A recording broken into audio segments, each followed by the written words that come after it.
Nous sommes réunis aujourd'hui sur le site de Nexans Dour en Belgique pour faire la première réception d'un projet de conducteur HVCRC à destination d'un pays d'Asie du Sud-Est,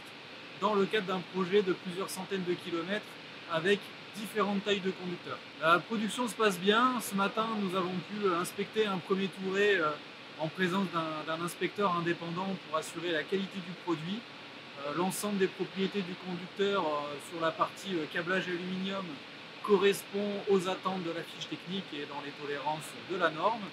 Et à partir de demain, le jonc Carbode sera testé dans les laboratoires d'Epsilon, toujours avec des auditeurs indépendants, pour vérifier la totalité de la conformité du conducteur. Sur le site de Nexans Dour en Belgique, on a une capacité de transformation d'aluminium de 6000 tonnes par an, ce qui nous permet, à l'aide de nos 3 câbleuses qu'on peut dédier aux activités de ligne aérienne, de transformer et de produire jusqu'à 15 km de conducteurs par jour.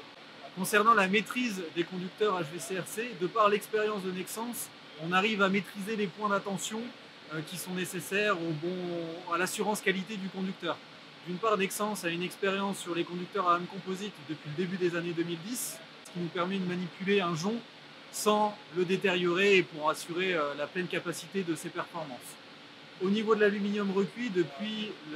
la fin des années 2000, le début des années 2010, Nexans a une grande expérience sur les aluminiums recuits, de par les plus de 5000 km d'ACSS qui ont déjà été produits sur ce site, et ce qui nous permet de maîtriser l'aluminium recuit, de s'assurer qu'il restera intègre et qu'il aura un niveau de performance conforme aux attentes de la fiche technique.